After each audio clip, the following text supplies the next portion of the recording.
Bismillahirrahmanirrahim. Assalamualaikum warahmatullahi wabarakatuh. Salam sejahtera untuk kita semua. Kembali bersama Bapro dalam Ngoceh Ngobrol Cerdas dengan Hati. Kali ini kita akan membahas tentang dunia PAUD.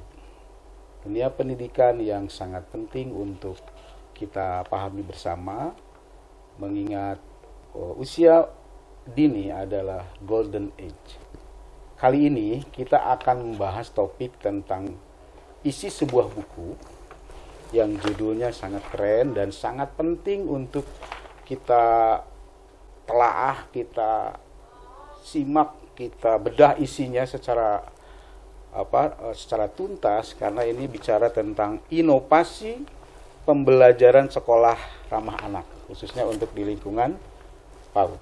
Nah, untuk itu di tengah-tengah kita sudah hadir Ibu Dr. Dede Rohayati, SPDSH, MPDMH, sang penulis buku ini.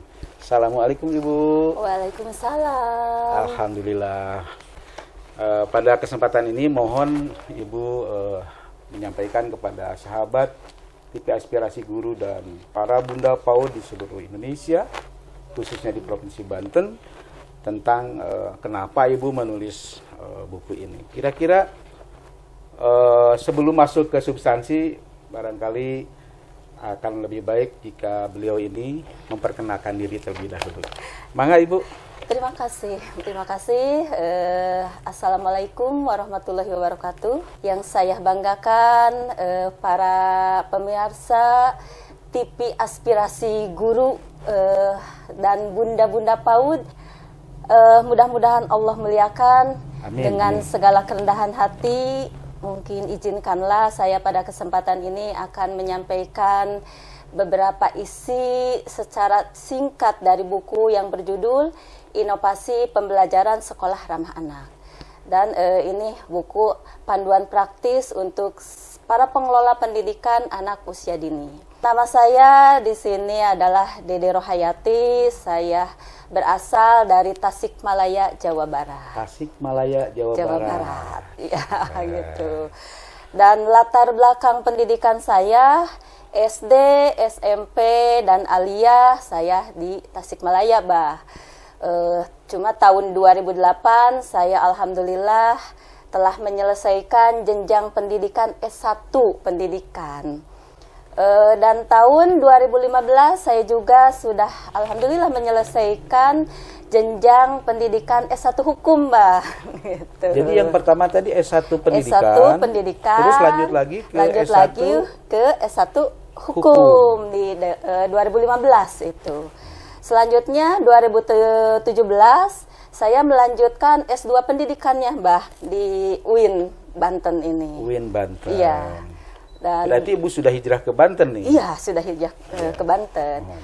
Terus 2019 alhamdulillah saya juga sudah menyelesaikan S2 hukumnya, Mbah, di Universitas Matlaul Anwar. Pemirsa, catat S1 pendidikan, S1 sarjana hukum, lalu lanjut dengan S2 pendidikan, magister pendidikan, Bu, ya? Iya. Kemudian S2 magister hukum.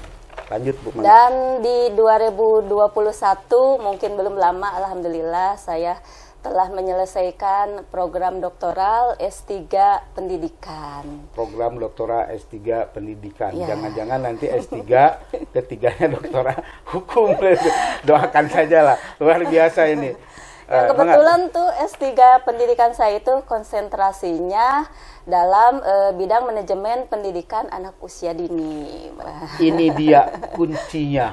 Doktoral tentang pengelolaan pendidikan usia dini. Maka lahirlah sebuah buku. Ini buku yang berapa ini, Bu, sebenarnya? Yang pertama sebetulnya. Buku yang pertama setelah beliau menyelesaikan S3 dan konsentrasinya di bidang pendidikan anak usia dini, dituangkanlah dalam buku ini. Itulah latar belakang mengapa kita penting untuk menghabisi isi buku ini.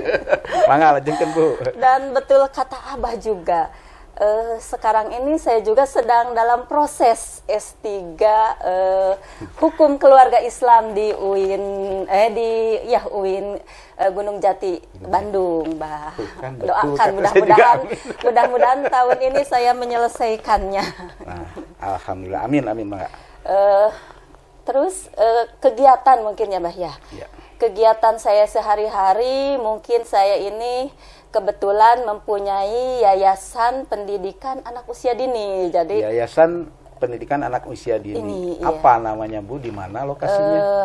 Yayasan Pendidikan Anak Usia Dini saya ini berlokasi di Persada Banten, bernama Yayasan Anida Persada Banten. Yayasan Anida Persada Banten, nanti bisa dicek di deskripsi pemirsa TV Aspirasi Guru ya. Lanjut Bu.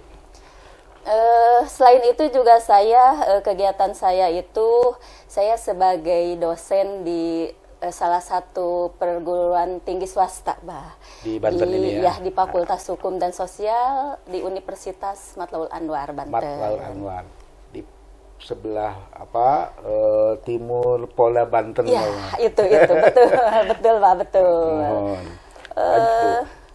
Terus kegiatan praktis selain sebagai dosen, mungkin Ibu membuka kantor, jangan-jangan Ibu membuka kantor layanan jasa advokasi barangkali. Betul, Pak. Betul lagi kan? Betul. Saya juga dari 2019 ini sudah mulai belajar beracara dan alhamdulillah, Mbah, saya bisa bekerja sama dengan kawan-kawan di PGRI Banten, Provinsi Banten. PGRI. Jadi saya di sini ditunjuk untuk menjadi pengacara atau lawyernya guru-guru PGRI di Provinsi Banten. Pemirsa, sahabat TV Aspirasi Guru, ini latar belakang yang cukup lengkap dan seperti itu gambarannya. Kurang kumaha, coba orang kasih. Ini untuk Indonesia, untuk dunia. Mari kita mulai ke satu lagi mungkin, Bah, yang belum saya sampaikan. Dari sekian beberapa kegiatan itu, saya juga mengisi kegiatan yang mungkin tambahan lah buat ibu rumah tangga itu. Jadi iya, saya membuka sebuah perusahaan outsourcing yang bernama PT Mitra Gema Napisa yang berdiri sejak 2020. Dan di situ saya sebagai direkturnya, Mbak, gitu. Direktur untuk hanya menambah PT Gema Napisa. Ini di outsourcing di bidang pengerahan sumber daya. Ya, oke. Tapi tadi ada yang terlewat, Bu, karena Ibu sebagai praktisi hukum juga ya, memberikan layanan hukum, mungkin bukan sekedar untuk guru di Provinsi Banten ya. Mungkin juga melayani umum, Bu. Melayani umum. Boleh disebutkan aja kantornya sekalian di mana posisinya? Kebetulan saya mempunyai kantor ya karena saya merasa sebagai perempuan kalau terlalu jauh melangkah keluar juga nggak begitu baik juga mungkin ya. Jadi saya Yayasan Pendidikan di Persada membuka kantor pengacara atau kantor hukum juga lokasinya di Persada juga. Seperti itu, betapa one location ya, one stop location, keren. Pemirsa TV Aspirasi Guru, seperti itu perkenalan yang luar biasa dengan Ibu Dr. Dede Rohayati. Selanjutnya kita akan bincang masuk ke isi buku ini. Buku ini bicara tentang panduan praktis mengelola pendidikan anak usia dini. Seberapa penting sih, Bu, pendidikan anak usia dini ini sehingga harus baca buku ini? Oke, seberapa penting ya pengelolaan untuk pendidikan anak usia dini gitu. Ya. Makanya kenapa sampai muncullah buku ini? Karena menurut saya pendidikan anak usia dini ini sangat penting sekali ya. Karena perkembangan anak usia 0 sampai 6 tahun ini adalah fasenya bisa juga disebut sebagai the golden age, yaitu the golden age. Jadi masa-masa usia emas, keemasan ya. Karena pada fase ini yang sangat penting diperhatikan, karena pertumbuhan anak ini di usia 0 sampai 6 tahun ini sangat pesat sekali, Bah. Sehingga kita sebagai orang tua atau mungkin saya sebagai pengelola pendidikan anak usia dini ini harus dan merasa penting, karena dalam usia 0 sampai 6 tahun ini kita bisa membentuk karakter si anak. Itulah pemirsa pentingnya pada fase golden age itu. Lajengkeun, Bu. Iya.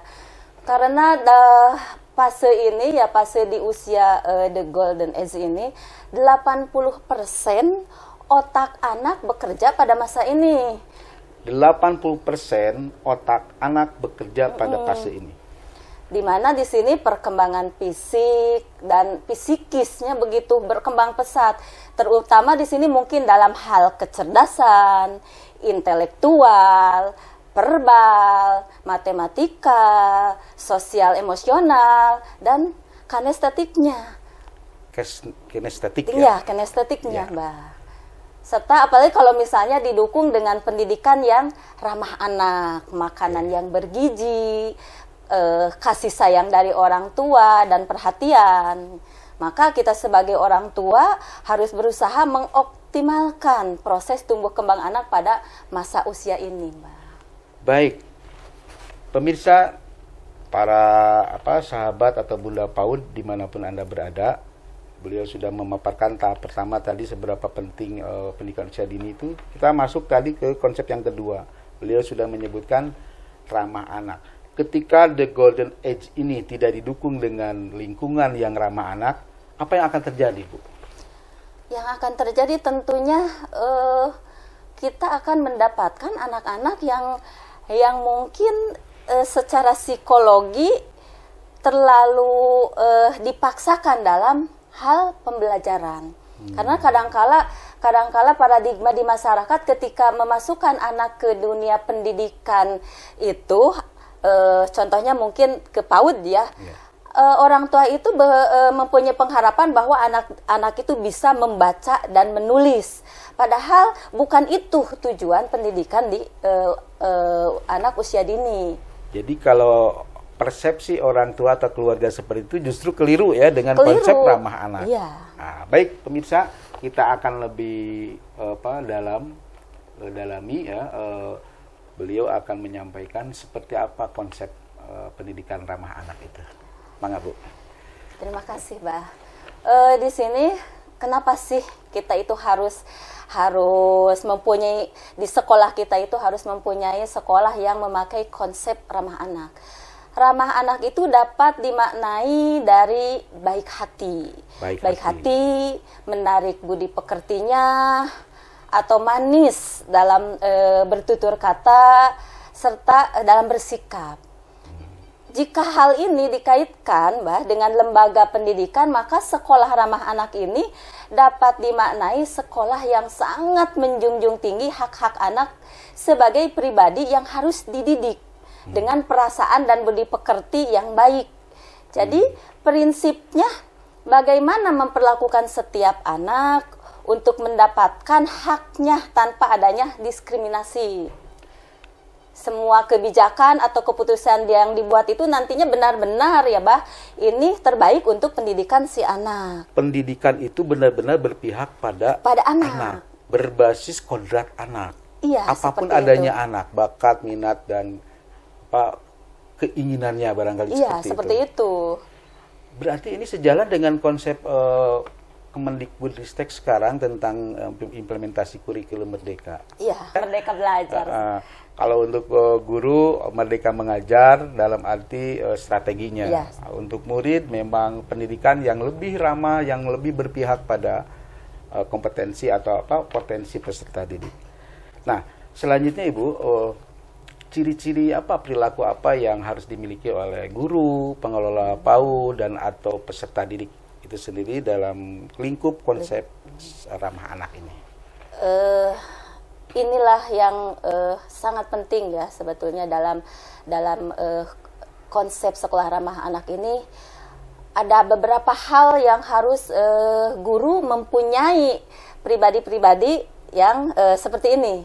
Di antaranya yang pertama, guru di sini harus setiap kali bertemu dengan anak atau siswa itu berusaha untuk menyapa si siswa. Contohnya mungkin saya ketika mengajar datang ke PAUD itu selalu ketika datang anak-anak mulai dari mereka datang di gerbang sekolah, kami para guru-guru sudah menyambut mereka dengan sapaan yang begitu hangat. Contohnya, Assalamualaikum sayang, bagaimana kabar hari ini?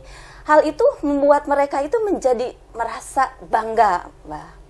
Itu yang pertama, ya Mbak. Yang kedua, tersenyum, ya Mbak. Jadi kita itu harus tersenyum di setiap berbicara dengan si anak itu sehingga menimbulkan anak itu merasa tersanjung dengan senyuman kita, gitu Mbak. Karena tersenyum dan rasa sayang serta cinta yang konsisten akan memberikan anak itu perkembangan kepada anak yang tadinya merasa percaya dengan gurunya menjadi merasa aman, Mbak. Tahapan yang sangat penting secara psikologis dengan perlakuan penyambutan yang terbuka, senyum, kemudian anak mau diajak kemana dengan merasa nyaman anak di lingkungan gurunya, di lingkungan sekolahnya, itulah baru dua perilaku ini. Mangga Bu, teruskan. Karena Bu, kan kadangkala ketika anak merasakan kenyamanan di sekolah, merasakan bahwa kita itu orang tua pengganti ketika di rumah orang tuanya, di sekolah kita penggantinya. Anak itu akan merasa nyaman dan betah, Mbak, di rumah. Kadangkala ada anak yang nggak mau pulang ketika sudah selesai jam sekolah. Dan selanjutnya di sini guru juga dituntut kalau untuk guru PAUD itu dalam gestur tubuh pun, ya Mbak ya. Gestur tubuh, gerak tubuh. Gerak tubuh kita itu dituntut. Contohnya, ketika misalnya kita berbicara dengan anak-anak PAUD atau anak-anak kecil itu, usahakan kita itu jangan membungkuk begini, kan mereka kecil ya Mbak. Jadi jangan seperti ini, tapi usahakan badan kita itu sejajar. Sejajar dengan tingginya anak itu. Tingginya anak itu, dan usahakan mata kita menatap mata si anak itu. Kontak. Iya. Jadi kontak mata. Kontak mata itu sangat penting karena akan mengembangkan hubungan dan kepercayaan dari anak kepada kita sebagai gurunya. Ini dalam dunia pedagogi itu dikenal dengan softener. Pelembut dalam perilaku guru terhadap peserta didik. Sebenarnya bukan hanya untuk di tingkat PAUD ya Bu ya. Di SD, di SMP, dimanapun sebenarnya kalau peserta didik merasa diakui, dihargai, merasa nyaman, maka akan terjadilah interaksi yang edukatif itu. Iya, seperti itu. Seperti itu. Maka Ibu teruskan Bu. Jadi tadi perilaku guru, kemudian sikap anak yang kita kondisikan agar anak itu menjadi bagian dari lingkungan yang ramah bagi semuanya. Kan ada anak yang lain. Nah, dalam persepsi anak peserta didik itu seperti apa perilaku anak yang dikembangkan dalam konsep ini? Mungkin kalau tadi perilaku guru yang harus dimiliki. Sekarang perilaku anak yang ada di konsep sekolah ramah ini akan terlihat, Mbak. Mungkin ada beberapa yang hal ya yang akan terlihat di anak itu.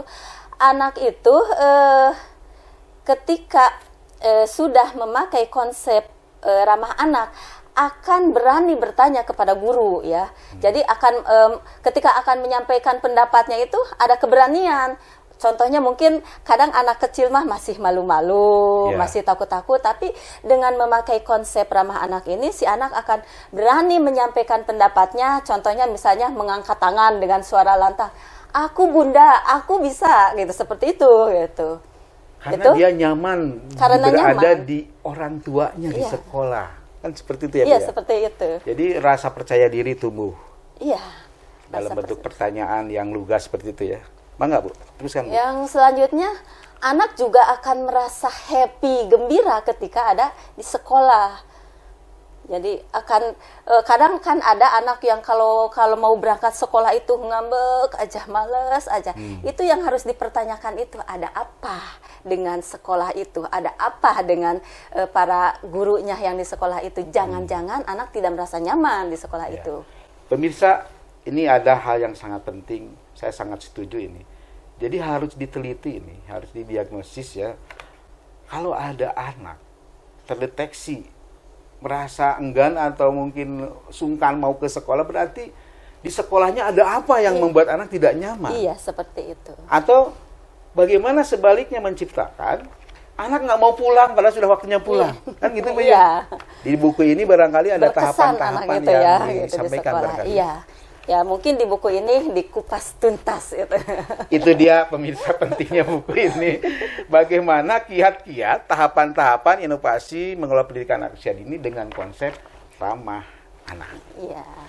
Baik Ibu, maka lanjutkan Dan dengan satu lagi mungkin ketika memakai konsep ramah anak, anak itu ketika di sekolah itu mau bergaul dengan semua teman-temannya. Karena merasa nyaman itu mau dari guru, dari bergaul dengan teman-temannya. semua teman-temannya, anak-anak Iya. yang lainnya.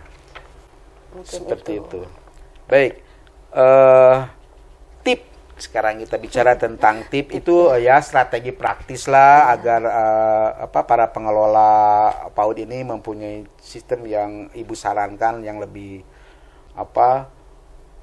nendang lah gitu istilah sekarang. Mama nggak Bu? Silakan sampaikan. Mungkin di sini tip dari saya pribadi ya, Pak ya. Ya. Buat saya waktu itu jadi al-waktu kasaib ya. Waktu itu diibaratkan sebagai pedang.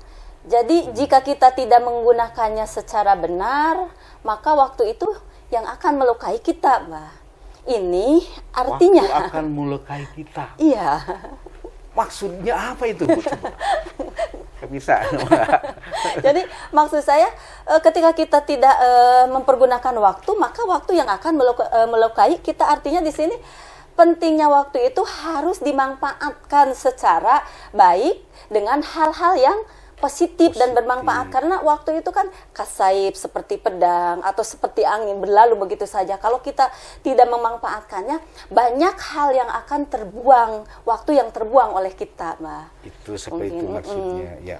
Contohnya mungkin di sini mungkin Mbak saya bisa bagaimana memanfaatkan dan membagi waktu mengajar di PAUD sebagai dosen atau sebagai lawyer atau pengacara ya Mbak ya, atau direktur perusahaan, memimpin suatu perusahaan.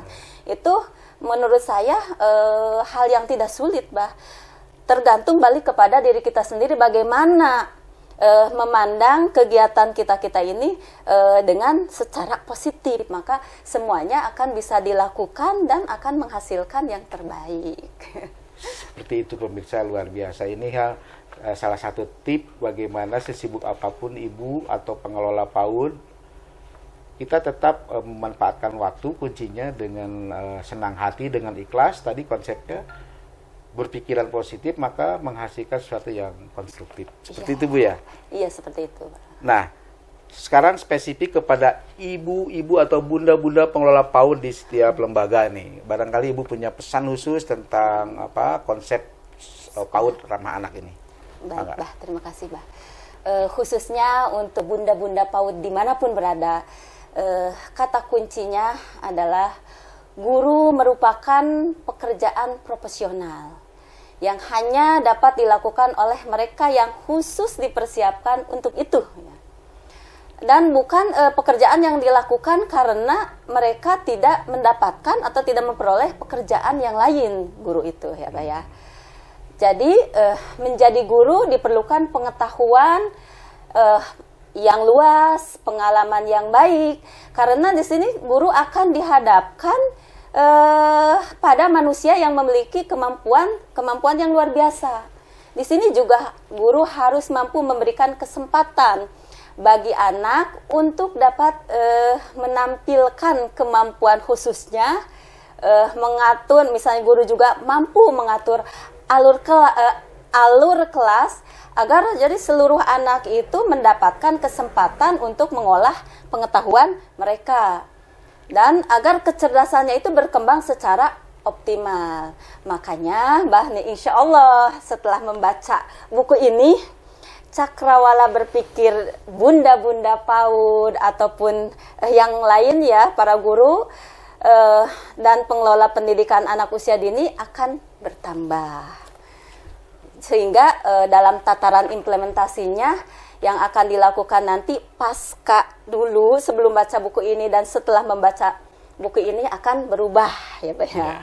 Mungkin para pengelola PAUD itu harus berani berhijrah Bah di sini. Maksudnya berhijrah setelah pasca membaca buku ini, kadangkala di pemikiran kita ini sebagai pengelola PAUD atau guru-guru PAUD ada paradigma yang dianggap hal-hal yang tabu, Bah. Setelah membaca buku ini, hilangkan itu semua. Kenapa? Karena kalau misalnya kita tidak bisa menghilangkan itu semua, maka kita akan ketinggalan di masyarakat sekarang ini. Luar biasa. Pemirsa TV Aspirasi Guru, para sahabat PAUD dimanapun Anda berada, kan kita sudah paham melakukan sesuatu urusan serahkan pada ahlinya, termasuk pendidikan. Apalagi ini pendidikan anak usia dini, kan harus pakai ilmu. Dan guru itu adalah profesi profesional, tadi sudah disebutkan oleh Ibu. Nah, di dalam buku ini adalah bagaimana menuntun para pengelola PAUD tentang pembelajaran atau pendidikan yang dibingkai dengan konsep pendidikan ramah anak. Seperti itu kira-kira Bu ya? Iya. Yang Ibu maksud. Nah, pemirsa, luar biasa, nanti dilanjutkan ya untuk hal-hal yang spesifik di deskripsi bisa dibaca. Terima kasih untuk kebersamaannya. Mari kita simak, barangkali ada closing statement, pesan yang Ibu ajak atau sampaikan pada pemirsa di manapun Anda berada. Mungkin sebelum closing statement, silakan. Ada hal yang menjadi kekhawatiran bagi saya ya. Kekhawatiran dan kebanggaan buat diri saya ya Pak. Ada kekhawatiran, sekaligus tapi ada juga kebanggaan. Apa itu Bu kekhawatirannya? Mungkin dari kebanggaan dulu. Kebanggaan dulu, silakan. Ada kebanggaan. Mungkin sekarang ini banyak sekali ya berjamuran di mana-mana lembaga pendidikan anak usia dini itu. Mungkin di setiap tempat itu bisa kayak mungkin di sini juga di Persada Banten hampir ada 6 sampai 7 lembaga pendidikan, satu komplek itu lembaga pendidikan anak usia dini ini. Jadi itu yang menjadi kebanggaan untuk saya ya. Tapi ada kekhawatiran di diri saya sendiri, dikhawatirkan ketika menjamurnya lembaga-lembaga pendidikan anak usia dini tanpa diimbangi dengan para pendidik anak usia dini yang memang tadi itu seperti Abah sampaikan pak dalam punya latar belakang pendidikan, keilmuan, profesi guru gitu. Kan ada di jenjang pendidikan itu, lembaga pendidikan itu sarjana pendidikan anak usia dini ya. Spesifik kan itu. Iya, seperti itu. Dikhawatirkan kan nanti ketika guru-guru itu salah dalam cara mendidik anak, maka akan justru merusak anak-anak bangsa seperti Ibu, itu. saya punya data kemarin podcast dengan Sekretaris Ban PAUD PNF Provinsi Banten. Itu di Provinsi Banten itu ada 9.018 lembaga. Ini kan luar biasa, itu yang tadi Ibu bangga ya. Iya. Saya juga melihat di lingkungan sekitar Kabupaten Serang itu hampir di setiap kampung, setiap desa, kelurahan itu ada, bahkan tempatnya pun di sekitar desa lah gitu. Begitu mudahnya. Tapi Ibu punya kekhawatiran ya, Bu? Iya. Apa sebenarnya yang dikhawatirkan itu? Iya, kekhawatiran saya itu ketika tidak ditunjang dengan SDM-nya.